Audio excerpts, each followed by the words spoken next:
Calorzinho, né? Pessoal, tudo bom?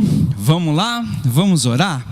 Senhor Deus, nós queremos te agradecer por mais esse dia, que nós podemos estar aqui em família, com corações unidos diante do Senhor, pedindo que o Teu Espírito Santo venha agora sobre nós, trazer luz aos nossos corações, que o Senhor possa estar curando tudo aquilo que precisa ser curado, libertando tudo aquilo que precisa ser libertado. Nós colocamos tudo diante do Senhor. Nós queremos dizer que nós temos sede da sua presença, nós temos prazer em estar na sua presença e pedimos que o Senhor possa trazer edificação, fortalecimento para o nosso coração. Nós oramos e agradecemos em nome de Jesus, amém. Amém, gente? Hoje é sobre o modo de pensar de Jesus Cristo, né? O modo de pensar de Jesus Cristo. Quantos aqui querem ter a mente de Cristo? Amém? Ter a mente de Cristo, ter o modo de pensar de Jesus Cristo, é o que Paulo nos ensina, é uma revelação de Deus a Paulo, quando ele escreve na carta aos Filipenses. Nós estamos vindo na sequência de pregações da carta aos Filipenses, e nós estamos acompanhando tudo aquilo que o apóstolo Paulo tem falado aos Filipenses. A gente sabe que eles têm uma relação estreita de amizade, apesar de Paulo não ter visitado há cerca de 12 anos, ele não visitava Filipos, a igreja de Filipos, mas Filipos sempre teve contato com o apóstolo Paulo, com o ministério do apóstolo Paulo, suprindo as necessidades dele. E ele escreve uma carta agradecendo, dizendo que ele está muito feliz. Essa carta é conhecida como Carta da Alegria, né? E aqui ele vai falar alguns conselhos. Na última pregação nós ouvimos ele falando sobre os últimos conselhos, a carta à igreja de Filipos. Eu vou pedir a ajuda do pessoal para ir passando isso, eu estou sem o controlinho aqui. E ele falou que a igreja lá já tinha exortação em Cristo, e tinha consolação de amor, tinha comunhão no Espírito, tinha afeição e compaixão. Então tudo isso já fazia parte da realidade da igreja de Filipos, não é? E com isso nós aprendemos o que nós devemos buscar quando nós viemos aqui na igreja. Nós viemos aqui não somente para cantar, para ouvir uma pregação, mas para que exista entre nós um profundo relacionamento, que possa existir exortação, consolo, comunhão, afeição e compaixão. Amém? Vamos para o próximo, Tiago. Pode continuar. Aí Paulo, ele pede para completar a alegria dele. Ele está muito feliz com a igreja de Filipos, mas ele pede: eu gostaria que vocês completassem a minha alegria, né? Para minha alegria chegar na tampa. Ele fala que, ele incentiva: vocês precisam ter o mesmo modo de pensar, né? Então é difícil, né? Lembra de nós termos o mesmo modo de pensar. Obrigado, Júlio. Nós termos os mesmos gostos, a mesma opinião, é muito difícil, né?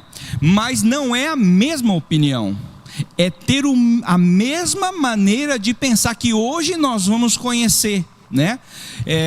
Depois ele fala para termos o mesmo amor, sermos unidos de alma e mente, e ele coloca 2 obstáculos no verso 3. Tem 2 obstáculos que podem impedir de nós vivermos em unidade. Primeira coisa é se nós fazemos as coisas por interesse pessoal. Eu vou fazer só se tem vantagem para mim, eu vou caminhar junto só com as pessoas que oferecem vantagem pessoal para mim, né? O Coquinha é gerente lá do banco, então eu vou fazer amizade com ele, que quando eu tiver um problema financeiro, ele vai poder me ajudar, né? Não podemos fazer por interesse pessoal e nem por vaidade, fazer as coisas para se aparecer, né? Eu vou tocar teclado lá para o pessoal ver como eu sou bom.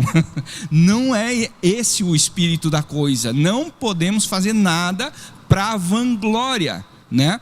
E tudo na igreja, eu vou orar lá na frente, ou eu vou ajudar, vou fazer. Não, tudo nós não devemos fazer por vaidade. São 2 coisas que ele coloca como perigo contra a humildade. E aí ele terminou na pregação passada falando como nós podemos ser humildes, né? Ele fala assim: tenham entre vocês o mesmo modo de pensar de Cristo Jesus, que é o tema de hoje.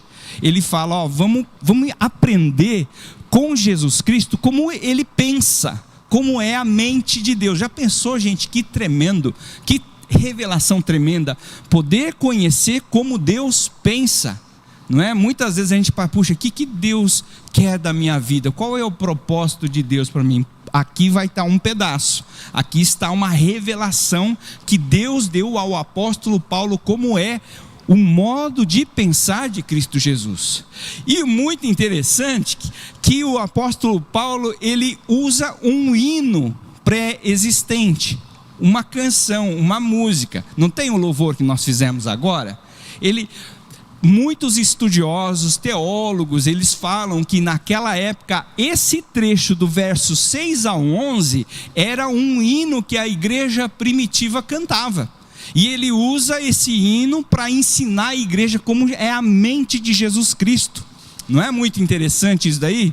Então ele vai usar esse texto que nós vamos estudar hoje, para promover a unidade na igreja de Filipos. Ele conhecia a igreja de Filipos, e na carta aos Filipenses, lá no capítulo 4, ele dá uma comentada, ó, pede para Evódia e a Sinti, que são duas mulheres, que elas possam se dar bem. Quer dizer, ali estava tendo um pouquinho de confusão. Aí Paulo, pensando nisso, incentivando, ensinar sobre unidade, ensinar o modo de pensar de Jesus Cristo, ele vai usar essa música, esse hino, né, que a igreja primitiva cantava naquela época.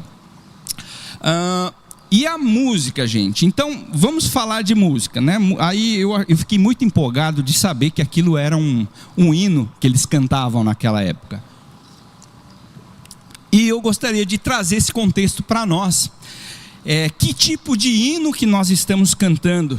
O que nós cantamos? Porque isso influencia a nossa vida e forma o nosso entendimento de Deus, né? O que nós entendemos como Deus pensa, o que nós cantamos influencia, e é isso que Paulo fez. Ele usou esse trecho. Então, falando em música, nós sabemos que a música, ela impacta a nossa vida, ela impacta diretamente o nosso cérebro, não é verdade? Emocionalmente, quando você está triste, você não põe uma musiquinha, né? Ou que você está alegre, ou você vai fazer alguma coisa. A música, ela faz parte da nossa vida, porque ela tem essa propriedade de mexer conosco, ela impacta diretamente o nosso cérebro. Emocionalmente, tem pesquisas que falam que ela ajuda na liberação da dopamina, né? O hormônio da felicidade. Também da serotonina, um hormônio que regula o nosso humor. Então, quem é mal-humorado, né, é bom ouvir uma música, né? Ouve uma musiquinha para ficar mais calmo. Libera também endorfinas, né, que é o hormônio que tira a dor, né? Então, a música em si, ela causa bem-estar, isso comprovado em estudos científicos, né? Ela também impacta no nosso desenvolvimento cognitivo, desenvolvimento de nossas habilidades, né? Por que existe dança, né? A Adriana podia comentar aqui, terminar hoje falando sobre, mas a dança, ela é uma resposta motora da música, do estímulo musical, né? Então a música, ela também afeta essa nossa capacidade cognitiva, também ajuda na nossa memória, desenvolvimento de novas habilidades, de novas cognições. O fato de nós praticarmos, cantarmos a música, isso temos tudo isso de benefício, e isso aí é só na parte científica, né? Então, com isso, nós sabemos também que ela é usada como terapia. Vocês sabiam, já viram aquelas reportagens de Alzheimer? A pessoa não se lembra de nada, mas toca uma música da época dela, entra numa parte do cérebro dela que ela vai lembrar daquela música. Então é usada em terapias, em curas também. O Ivan estava comentando na semana passada que ele ouviu um estudo que o pessoal coloca uma frequência para quem tem Parkinson, e liga a frequência, diz que o tremor diminui, quase para, aí se corta a frequência, o Parkinson volta. Então é muito interessante que até com frequência acústica existe terapia. Então, para a gente ver como a música ela afeta a nossa vida, como ela afeta o nosso dia a dia, né? Existe indução por frequências. Bom, isso aí não precisa nem falar assim tão complicado, porque tem música que traz alegria, que traz foco para a nossa vida, né? Você precisa estudar. Por exemplo, eu não consigo estudar com música, mas eu conheço gente que consegue. Aí coloca a música e ele consegue focar. Na academia é mais fácil de entender, né? Você vai fazer um exercício físico, você liga uma música, aí você fica focado no seu treino, né? Então ela induz o nosso estado de foco ou de tranquilidade, de relaxamento, né? Então a música ela tem todo esse impacto na nossa vida, e o apóstolo Paulo ele está usando uma música, por isso que eu estou muito assim empolgado com isso, né? E na nossa cultura cristã também nós temos esse costume de começarmos com louvor, né? Adorando a Deus. Então tudo isso influencia assim no nosso modo de viver, né? Eu trouxe isso daqui só para ilustrar. Cada linha dessa foi uma experiência ao vivo que eles fizeram. Tem no YouTube depois, quem tiver curiosidade. Os caras colocaram um monte de eletrodos assim no cérebro de uma pessoa e colocou um quarteto de cordas tocando uma música, né? Aí a gente vê que os impulsos elétricos do cérebro tá tudo estabilizado, né? Tá tudo certinho. Aí de repente estava combinado desse quarteto tocar nota errada, começar a tocar notas erradas. Aí olha como ficou o impulso, né, magnético. Então assim, nota errada também causa dor, né? Causa incômodo. Então, pessoal, né, não podemos errar as notas, né? Brincadeira. Mas assim, isso aqui só para mostrar como a música ela afeta a nossa vida, afeta nosso cérebro. E aí é certeza, isso é mais uma confirmação que a música ela foi criada por Deus, né? Ela foi criada por Deus, e Deus usa a música para ministrar nas nossas vidas, né? Na criação, por exemplo, nós conhecemos a criação de Gênesis, né? E Deus criou o mundo, separou o dia, a luz das trevas, tal. Mas tem uma outra versão com trilha sonora, né? E lá em Jó, capítulo 38, 7, quando Deus vai conversar com Jó, né? Jó, bom, você quer saber por que está acontecendo tudo aí? Senta aqui, põe tua cinta, veste tua roupa, que agora você vai me ouvir. Onde que você estava quando eu estava erguendo os alicerces, quando eu estava medindo o tamanho da terra e os anjos estavam cantando? Olha que interessante, na criação do mundo tinha anjos cantando, né? Nós temos também na glória eterna, em Apocalipse nós vemos que existe um coro dos 24 anciãos cantando santo, santo, santo sem parar, os 4 seres viventes. Nós temos a canção ao Cordeiro, digno é o Cordeiro que foi morto de receber toda a glória, a honra, a força, louvor, riqueza, poder. Então existe música na eternidade, desde antes da fundação do mundo até a eternidade onde Deus está, lá tem música. Temos músicas também durante a história bíblica toda, né, nas manifestações divinas. Eliseu, quando ele vai profetizar, ele pede, traga um músico para mim, para que eu possa profetizar. E o músico tocando, a mão de Deus, a palavra fala que a mão de Deus tomou Eliseu e ele profetizou.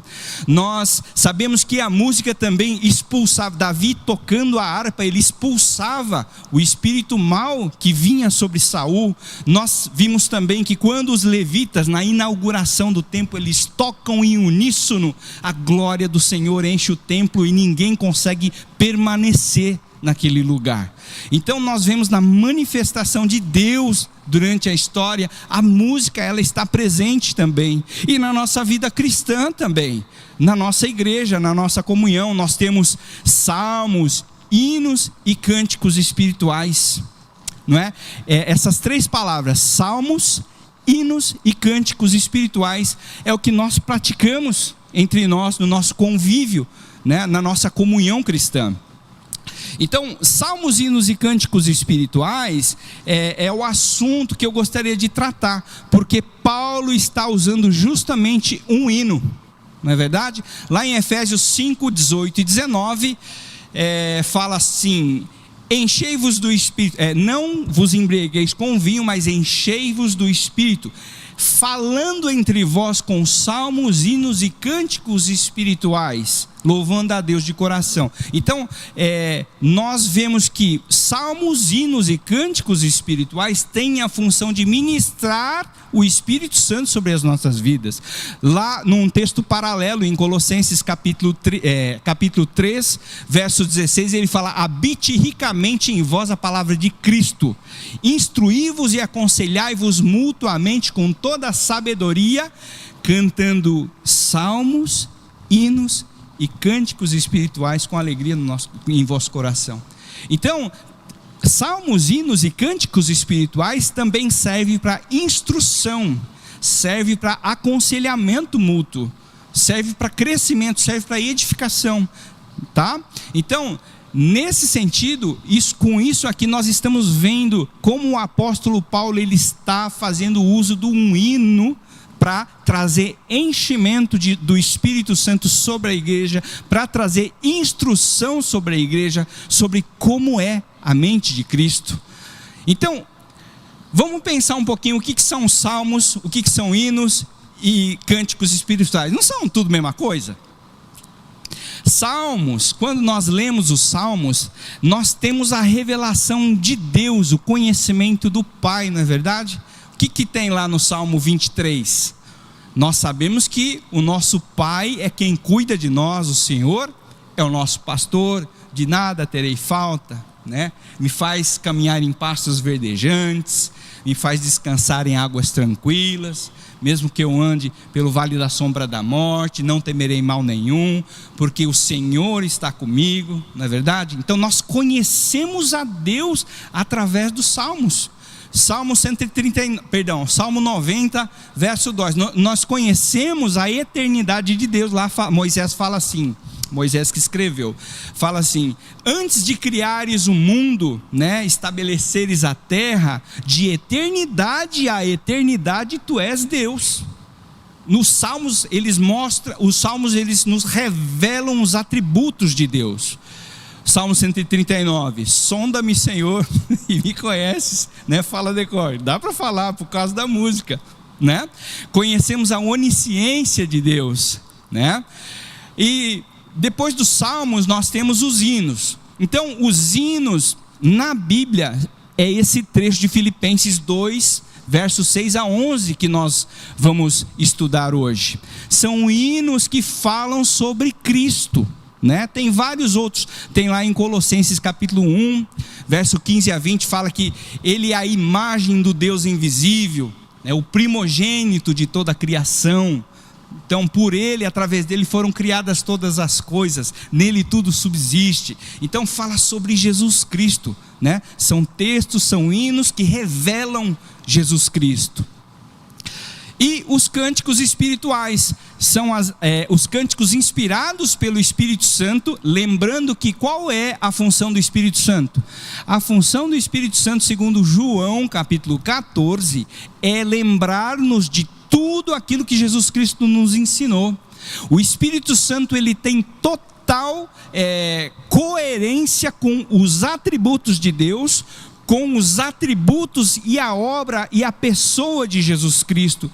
Então o Espírito Santo nos inspira no conhecimento de Cristo, no conhecimento de Deus, a cantarmos isso numa realidade comunitária. Por exemplo, as músicas, os louvores, a adoração que nós cantamos são cânticos espirituais, né? Salmos fala, né?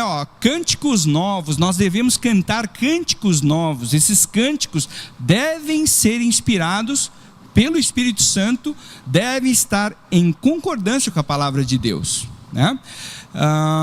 Um exemplo, não sei se vocês vão saber, eu acho que a maioria dos antigos vão saber aquela Estou voltando à essência da adoração, e a essência és tu. Ok? Vocês conhecem essa, né? Foi um cântico inspirado num momento de uma igreja lá na Inglaterra.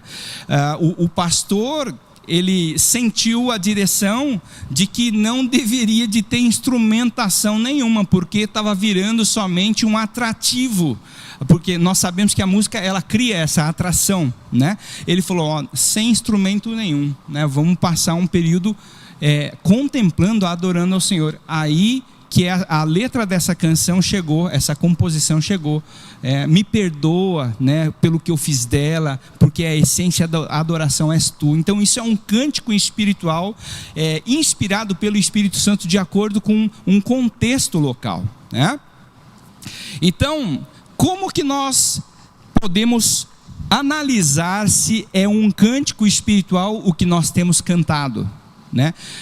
Com 3 R's, se isso traz revelação de Deus, se através do que eu estou cantando eu estou conhecendo mais a Deus, se através do que eu estou cantando eu conheço mais a Jesus Cristo e sua obra, né? Se isso gera em mim uma resposta, eu não estou cantando só porque é bonito, mas é porque eu conheci a Deus, eu conheci a obra da salvação, por isso isso gera uma resposta em mim. Eu mudo de vida, eu paro de falar palavrão, eu paro de mentir, eu paro de soltar atestado lá no meu trabalho para eu poder faltar, né? Eu começo a mudar a minha vida, gera uma resposta, gera uma transformação. Senão a gente só está curtindo música, a gente não está cantando cânticos espirituais.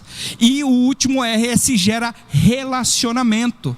Se o que eu canto eu estou vivendo de relacionamento com Deus, se isso aprofunda o meu relacionamento ou não, porque nós acabamos de ver que a música é muito agradável, é ou não é? Os estudos científicos não provaram isso para a gente, que a música nos agrada, que a música nos faz bem. Nós corremos o risco de só estarmos desfrutando da parte física da música e não estarmos vivendo uma edificação espiritual através da música, né? Então é isso que o apóstolo Paulo vai usar, ele vai usar um hino cristológico, né? Bom, ainda falando sobre funções da música, hoje em dia, para que a música serve, né? Por que o pessoal ouve música? Por que isso existe? Primeira função que nós podemos falar é que ela tem uma função comercial. A música tem uma função comercial. Isso aqui no ano passado, num show gospel que teve ali, né? Em 2024. Esses são os valores que artistas evangélicos cobram. Aqui, gente, eu não estou querendo julgar nem criticar, mas trazer a consciência de que isso tem uma função comercial, né? Então veja só, os valores que nós temos lá. O artista evangélico, num show, ele recebe de cachê 180 mil, né? É bastante.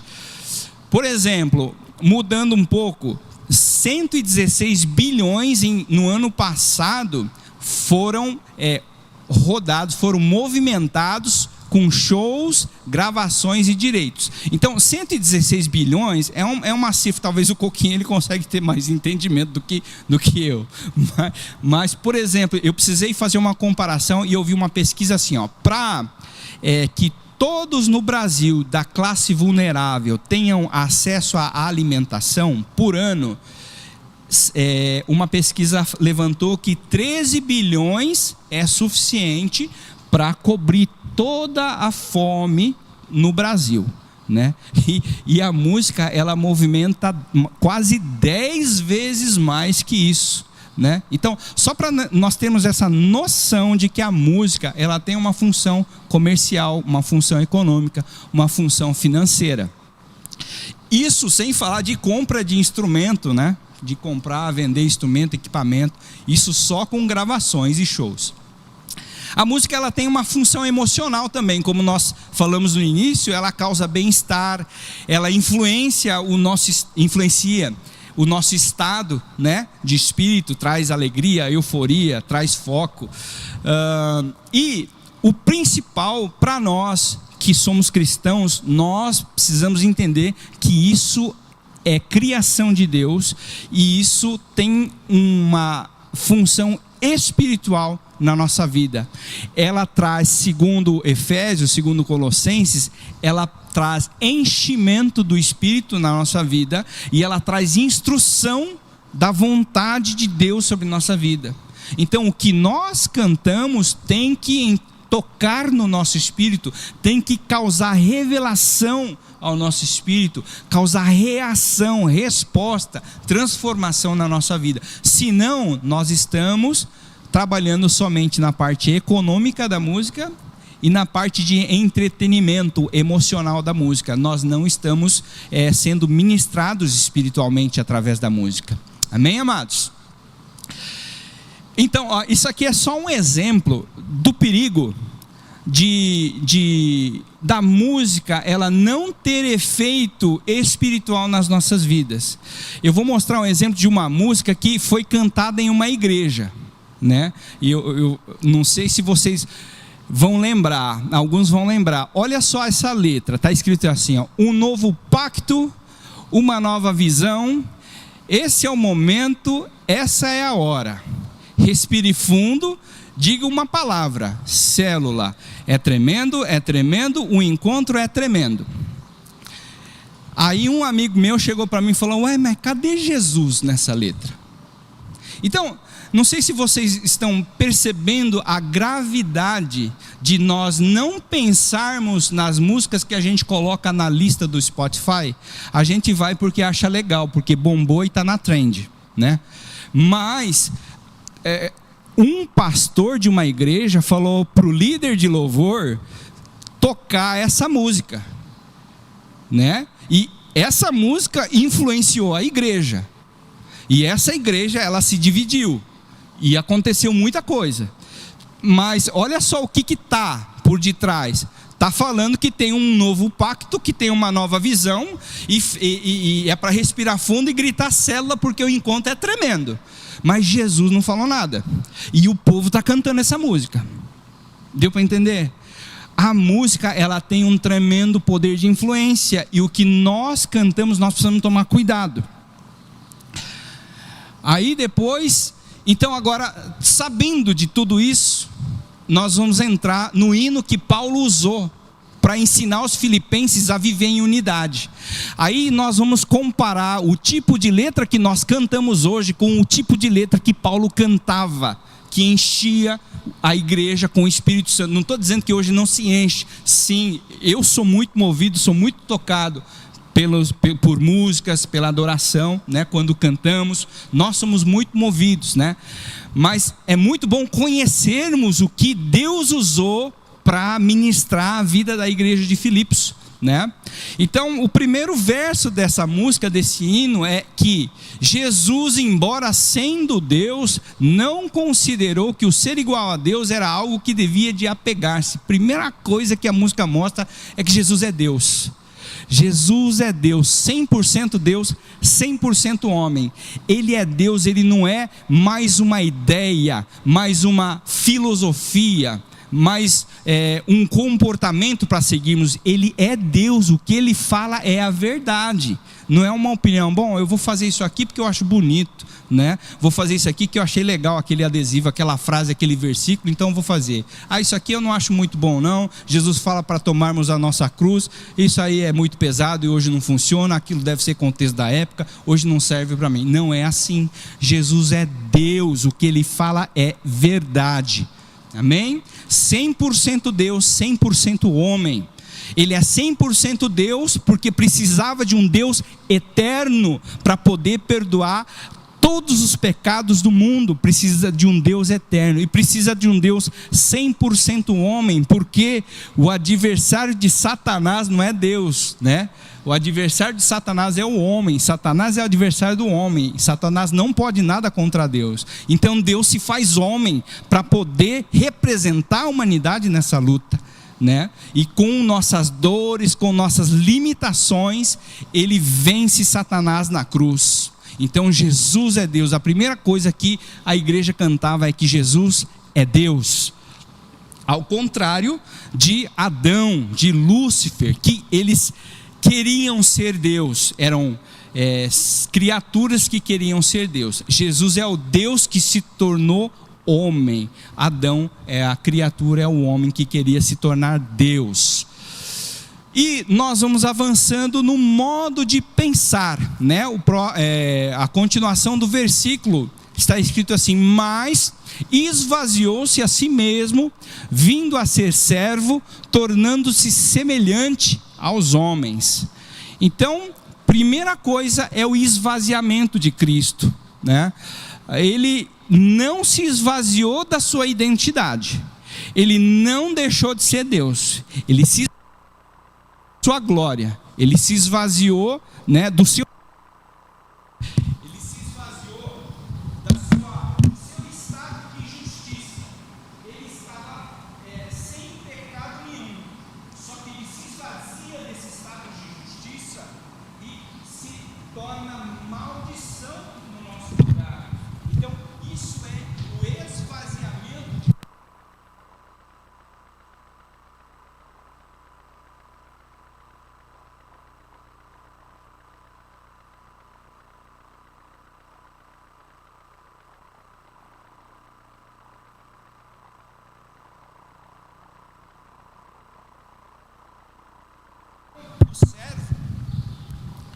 Segunda coisa é que ele serviu.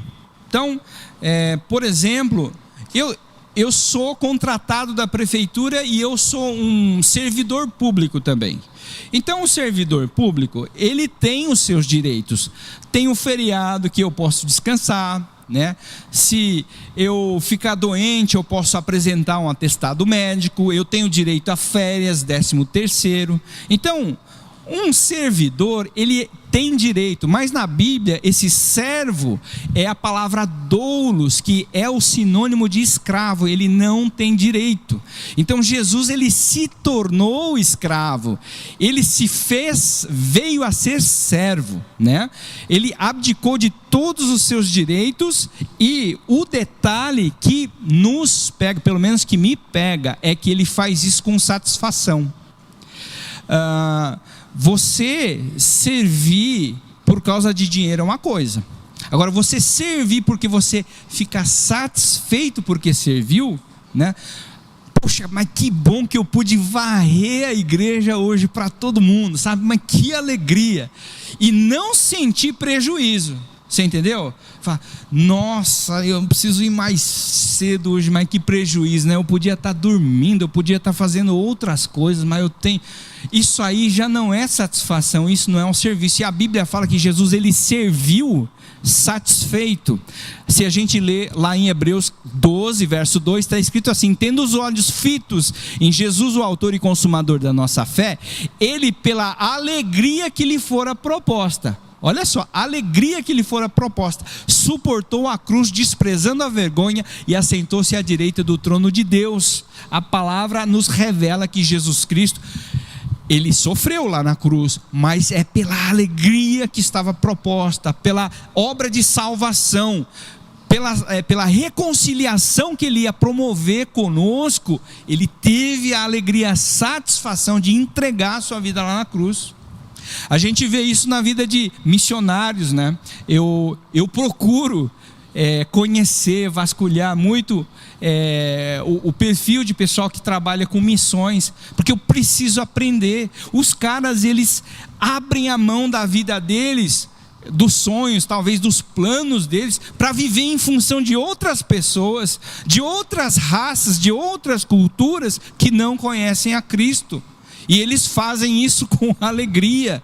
Então eu preciso aprender com eles, né? Então isso é o serviço. Jesus serviu dessa forma. Ele serviu com satisfação. Uma outra coisa, ele humilhou-se. A palavra diz, o texto fala assim: e sendo encontrado em forma humana, ele humilhou-se a si mesmo e foi obediente até a morte de cruz. Então, humildade, nós já falamos aqui que não é uma coisa natural do ser humano, né? Não é uma facilidade, né? Eu tenho facilidade de ser humilde. Eu sou humilde, já deixou de ser, né? Então, a humildade não faz parte, mas nós entendemos que a humildade que a Bíblia fala não é pensar menos de si. Eu sou um coitadinho, eu não sou capaz de nada. Não, humildade não é pensar menos de si, mas pensar menos em si. Porque é isso que Jesus fez. Ele não deixou de exercer a sua identidade divina. Ele sabia que era Deus, mas ele não pensou que o ser Deus era alguma coisa que ele devia de se apegar. Ele sabia que era Deus, mas isso não fez com que ele pensasse em si mesmo primeiro. Ele pensou nos outros primeiro. Então, aqui que está a chave de nós aprendermos sobre sermos humildes. Nós sabemos quem nós somos. Nós somos imagem e semelhança de Deus. Nós somos o alvo do amor de Deus. Sabendo disso, isso nos capacita a sermos humildes, a pensar no próximo antes que nós mesmos. Amém? E uma outra coisa que a humildade nos ensina nesse versículo é que a humildade nos ensina a obedecer, nos capacita a obedecer. Está totalmente relacionado. Quem não obedece não é humilde, porque não ouve o que os outros falam. Isso é óbvio, né? Mas aqui nesse versículo ele cai como uma luva. A humildade na nossa vida, ela é observada se nós obedecemos. E muito interessante que a palavra obedecer usada aqui nesse texto, no original grego, ele tem uma relação com ouvir, né? Você ouve o que Deus fala, por isso você obedece. A obediência começa na capacidade de ouvir. Ou seja, quem gosta de falar muito, quem não consegue ouvir a palavra de Deus, ouvir ninguém, não consegue ser humilde. A humildade começa na capacidade de ouvir, né? E ouvir, no caso aqui, a palavra de Deus. Como que são as nossas orações? Nós oramos falando, pedindo as coisas para Deus, ou a nossa oração é: Deus, o que o Senhor quer que eu faça nessa situação? Eu estou passando por isso, Senhor. Eu sei que o Senhor pode me dar todo tipo de resposta, mas qual é a sua vontade? Porque eu quero ouvir a sua vontade para obedecer. Isso é um sinal de humildade. Muitas vezes nós deixamos de crescer espiritualmente por não ouvir a Deus, por pensar que a oração ela serve só para falar o que nós queremos, pedir as coisas que nós queremos, ou achamos que merecemos que Deus faça por nós, porque nós temos fé, porque nós somos espirituais. E não é isso. A Bíblia, o cântico, o hino que Paulo está mostrando, que é humildade de Jesus Cristo, é uma humildade que obedece até a morte e morte de cruz. Se nós não somos capazes de ouvir a Deus, ler a Bíblia é ouvir a Deus. A gente vai perguntar para outras pessoas, mas a Bíblia está à nossa disposição. Será que nós não lemos a Bíblia? Ler a Bíblia é ouvir a voz de Deus. Não somente ler, mas obedecer. E isso é sinal de humildade. E isso é exemplo de Cristo. É isso que a igreja cantava naquela época. Não cantava respire fundo, cante uma palavra, célula. Não cantava isso. Cantava humildade. Jesus foi humilde.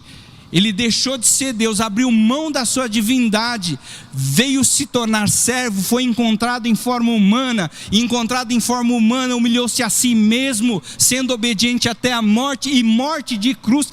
Essa era a canção da igreja do primeiro século. Obedecer, né, só para fazer uma referência bíblica, Deuteronômio capítulo 6, verso 4, é o Shema Israel, né? Ouça Israel, ou seja, obedeça Israel. O Senhor, o nosso Deus, é o único Senhor. Então, só para nós sabermos que tem esse vínculo, tem essa correspondência entre obedecer e ouvir, né? Tanto no grego quanto no hebraico. E até aqui nós vemos o modo de pensar de Jesus Cristo. Como que ele pensa? Ele é Deus, só que ele não se apega a ser Deus. Ele se esvazia e toma a forma de homem. E, encontrado na forma humana, ele se humilha e serve, né? E ele obedece, ele vai até a morte de cruz. Essa é a maneira de pensar de Cristo que nós devemos aprender e imitar, que não é uma coisa gostosa de se cantar ou de se fazer, né? E aqui nós entramos na parte da exaltação de Cristo, onde Deus exalta Cristo, onde Paulo está mostrando aos filipenses que Jesus Cristo, ele é digno de ser adorado, digno de ser exaltado como Deus. Então vamos lá, o versículo 9 está escrito assim: pois por isso Deus o exaltou a mais alta posição e lhe deu o nome que está acima de todo nome. Então, primeira coisa que nós vemos aqui é que Deus o exaltou, né? Quem já falou assim, os humilhados serão exaltados na gincana, né? Os humilhados serão exaltados, já com um sentimento de vingancinha no coração. Você vai ver só, na próxima eu vou ganhar e os humilhados serão exaltados, né? Na próxima eu vou ganhar de você na bicicleta, vou podar você, porque os humilhados serão exaltados. Mas você sabia que não tem na Bíblia? Não tem? Os humilhados serão exaltados? Na Bíblia está escrito assim: os que se humilham, Deus exaltará. Então, corre o risco de você ser humilhado e continuar sendo humilhado, porque você não muda de vida. Você vai ser a vida inteira humilhado, porque você não entendeu o versículo. Porque o versículo está falando, os que se humilham. O que Jesus Cristo fez? Ele se humilhou. Ele não foi humilhado, ele se humilhou, ele não precisava. Ele se humilhou. E aí Deus exalta quem se humilha. Deu para entender? Então tem vários versículos, mas vamos ler direitinho. Tiago capítulo 4 verso 10. Humilhem-se diante do Senhor e Ele os exaltará. Não está escrito assim, sejam humilhados diante, não. Humilhem-se é uma posição, uma postura nossa. Nós precisamos nos humilhar, falar: Deus, eu estou errando, eu estou fazendo errado, a tua palavra fala isso, mas eu confesso ao Senhor, eu estou errado, eu preciso consertar isso na minha vida. Isso é humilhar-se. E quem se humilha vai ser exaltado. Não, tá tudo certo comigo, pode ficar frio, estou fazendo tudo que Deus manda, eu estou bem com Deus, estou top. Você já está sendo exaltado, então você já está se exaltando, não precisa que Deus te exalte, né? Então Deus o exaltou e fala assim, a mais alta posição. Gente, a mais alta posição que Deus colocou, bom, por exemplo, eu, na minha turma vou falar da bicicleta de novo. Na minha turma de bicicleta, gente, eu sou bom. Eu chego em terceiro lugar, eu consigo chegar em terceiro lugar, sabia? Tem mais dois que andam comigo, né? Aí toda vez eu consigo chegar em terceiro lugar. Mas é uma posição entre três, de três, né?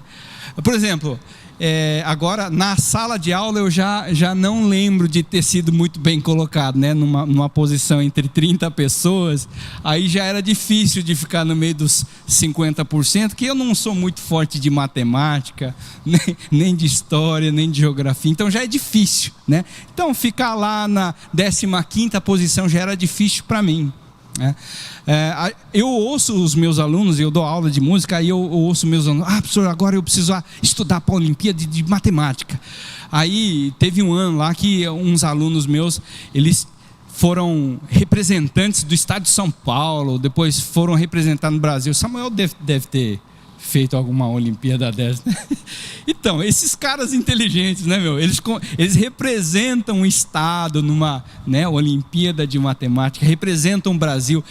O Ivan estava contando da Emi, né, que ela vai para uma Olimpíada de ciências, alguma coisa assim, né, de indústrias assim, e tem o nível municipal, estadual, nacional e tem até o internacional. Já pensou que legal, né? Você conseguir colocar numa posição internacional. Pensou que experiência legal, né? E aqui, gente, Deus que exaltou, não foi os colegas de classe, não foi o professor, não foi uma escola, não foi uma instituição humana, mas foi o Deus que criou um universo que ele tem 13,8 bilhões de anos-luz de profundidade só de raio. Se a gente fazer a circunferência, Deus criou esse universo gigantesco. E Deus, ele não está dentro desse, ele está fora sustentando todas as coisas. E esse Deus que criou esse universo vasto que nós não conseguimos pensar, elevou Jesus Cristo a uma posição mais alta. É Deus que elevou Jesus Cristo à posição mais alta. Então, isso é para nós termos a noção da soberania de Jesus Cristo. Jesus Cristo não foi mais um cara na história, não foi mais um filósofo. Ele é soberano Deus na mais alta posição, né? Então, Deus exaltou Jesus Cristo na mais alta posição. É Deus quem exalta. Eu vou trazer um outro exemplo de música, né, que canta-se no meio evangélico. É o exemplo de uma música que ela é antropocêntrica. O que é antropocêntrica? O homem se exalta. Na canção de Paulo até agora nós estamos vendo que Deus é exaltado, que Jesus Cristo é exaltado. E tem algumas músicas que o homem se exalta. Quer ver? Vamos ver aqui, ó. Dá uma olhada. Está escrito assim: acredite, é hora de vencer. Essa força não vem de Deus, vem de dentro de você. Você parou para pensar no que essa música, essa letra está ministrando ao seu coração? Essa música está falando assim, que essa força vem de dentro de você, e você pode tocar o céu. Você, está vendo? Você, eu coloquei negrito ali, ó. Até agora não apareceu Deus, mas você apareceu 2 vezes. Então, você vê que é uma música agradável, que mexe com o nosso ego, mas que de certa forma deforma do nosso entendimento do Deus que está assentado à direita de Deus Pai, que ele foi elevado à mais alta posição. Essa música coloca o ser humano nessa posição, que você que pode, você vai tocar o céu se você crer. Acredite, nenhum de nós já nasceu com jeito para ser super-herói. Nossos sonhos, quem é que constrói? A gente é que constrói, não é Deus, é a gente que constrói, porque eu sou bom, eu sou jovem, eu tenho energia, eu tenho dinheiro, eu tenho capacidade, inteligência, saúde. Então quem constrói o sonho é a gente que constrói. Eu não sei nem se a concordância está certa mas é a gente que constrói. É vencendo os limites, escalando fortalezas, conquistando o impossível pela fé. E a fé, ela vira um acessório para você poder conquistar o impossível na sua vida. A fé, ela não vira uma transformação de vida, não é um relacionamento com Deus. Ela é um negócio que você paga, que você faz. Eu vou para a igreja para ter fé, para ter poder espiritual, para isso eu usar ao meu favor, para eu conquistar, escalar a fortaleza, conquistar o impossível. E aí continua: campeão vencedor, Deus dá asa, faz o teu voo, não procura saber o que Deus quer da tua vida, não, faz teu voo. Campeão vencedor, essa fé te faz imbatível. Você, não é Deus que é imbatível, é você que é imbatível. Te mostra o seu valor. Claro, você tem o seu valor. Gente, essa pessoa que canta, que compõe, ela não fez com maldade, tá, amados? Não estou falando mal de quem compôs e nem de quem cantou. Isso aí teve no celular, na playlist de muita gente, fez sucesso, gerou muita economia, emocionou muita gente, motivou muita gente e formou o caráter de muita gente dentro da igreja que se cantava esse tipo de hino. Então, é só uma coisa para nós compararmos o que o apóstolo Paulo estava, que hino que o apóstolo Paulo estava usando para ensinar a igreja, e que tipo de hino que nós cantamos na nossa igreja nos dias de hoje, tá? Bom, vamos continuar. E continuando, indo para o final, nós vemos que o Pai, ele exaltou Jesus Cristo. E continuando o texto, está escrito assim, ó: para que ao nome de Jesus se dobre todo o joelho no céu, na terra e debaixo da terra, e toda língua confesse que Jesus Cristo é o Senhor, para a glória de Deus Pai. Então, concluindo esse hino, o apóstolo está falando que Jesus Cristo, Ele é a autoridade sobre todas as coisas, e no céu, na terra e debaixo da terra, todos vão se prostrar. Isso não significa que todos vão ser salvos. Isso está falando que todos vão ter que reconhecer o senhorio de Jesus Cristo. Amém? Então, quem vão ser salvos? Aqueles que reconhecem o senhorio de Jesus Cristo e se prostra, se entrega a sua vida. Esses vão ser salvos. Nesse dia que o apóstolo Paulo está falando, é que alguns vão reconhecer o senhorio de Jesus Cristo e outros vão se desesperar. Realmente Ele era Deus. E eles vão ter que confessar que Jesus Cristo é Deus. É isso. E para finalizar esse hino, nós vemos que toda língua confessa que Jesus Cristo é o Senhor, para a glória de Deus Pai. Então, tudo que Jesus fez, se esvaziou, foi encontrado em forma humana, serviu, se humilhou, foi obediente até a morte de cruz. Deus Pai o exaltou. Deus Pai colocou Ele na mais alta posição e deu o nome que está acima de todo nome, né? Só que para que Deus fez isso? Para que Jesus glorificasse o Pai. Então, Jesus recebe a glorificação, a exaltação, para quê? Para devolver a glória para o Pai. Então, todo tipo de exaltação que nós recebermos na nossa vida, né, da parte de Deus, porque tudo vem da parte de Deus, que nós possamos devolver essa glória para Deus Pai. Tudo que Deus te abençoar na sua vida, tudo que você conquistar através de Deus, você glorifique ao Pai com isso. Amém, amados? Então, com isso eu gostaria de terminar orando, agradecendo a Deus por mais essa instrução, e que isso pudesse ficar bem claro na nossa vida. O que nós cantamos, as músicas que nós cantamos, formam a nossa mente, formam a nossa compreensão de Deus. E às vezes a gente não está conhecendo a Deus por causa das músicas que nós cantamos. Os vídeos de pregação que nós assistimos formam a nossa mente. Os vídeos que a gente recebe do WhatsApp, os recortes que a gente vê, formam a nossa mente. E às vezes pode ser até verdade, pode ser até interessante, mas não mostra completamente o que é Deus. Para conhecermos a Deus, precisamos conhecer a palavra de Deus, através da revelação do Espírito Santo, e que possamos ser cristãos que zelam por conhecer a palavra de Deus, tá? É muito agradável e muito fácil colocar uma música que a gente gosta, né? Eu mesmo, tem tanta música que eu gosto, que eu queria estar cantando, tocando aqui, mas tem um lugarzinho que pega lá, que não dá, né? Então, que o Espírito Santo ajude cada um de nós a filtrarmos tudo aquilo que nós trazemos para a nossa vida, porque isso forma a nossa mente, isso forma o nosso conhecimento de Deus.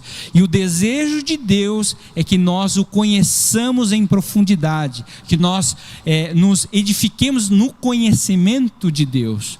Conhecendo a Deus é que nós somos transformados. Se nós não conhecermos a Deus, nós somos deformados, né? Ao contemplarmos Jesus Cristo, 2 Coríntios capítulo 3, verso 18, contemplando Jesus Cristo é que nós somos transformados dia após dia. Se nós não olharmos para Cristo, nós não vamos ser transformados. Amém, amados? Vamos nos colocar de pé, vamos agradecer a Deus por mais esse momento. Vamos orar. Senhor Deus, nós queremos te agradecer pela sua palavra, nós queremos te agradecer pela sua instrução, queremos agradecer pela presença do teu Espírito Santo em nossas vidas, e queremos pedir que o Senhor venha revelar a sua pessoa, a sua obra, a sua vontade, através da tua palavra, através do Espírito Santo, que isso possa trazer revelação, trazer reação, resposta para as nossas vidas, transformação para as nossas vidas, e trazer um relacionamento cada vez mais profundo com o Senhor.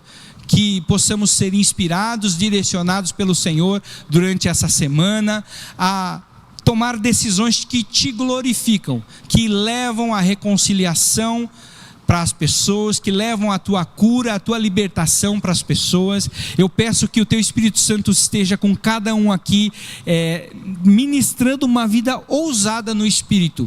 Tudo aquilo que nós lemos na sua palavra, em relação à transformação de vida, em relação à cura, em relação à libertação, em relação à presença de Deus no nosso dia a dia, que isso possa acompanhar cada um aqui, que possamos desfrutar desse relacionamento, desse conhecimento do Senhor, e que possamos orar abençoando todas as pessoas que estão à nossa volta. Abençoa todas as famílias aqui representadas. Eu peço, Senhor, a sua presença, a tua instrução, a tua capacitação sobre cada um aqui, que possamos ter uma semana na sua presença poderosa, de conhecimento e relacionamento profundo com o Senhor. Erga suas mãos para o alto, que a graça do nosso Senhor Jesus Cristo, o amor de Deus e a consolação do Espírito Santo esteja conosco hoje para sempre. Amém. Amém, amados? Dê um abraço do irmão do seu lado. Tenha todos um ótimo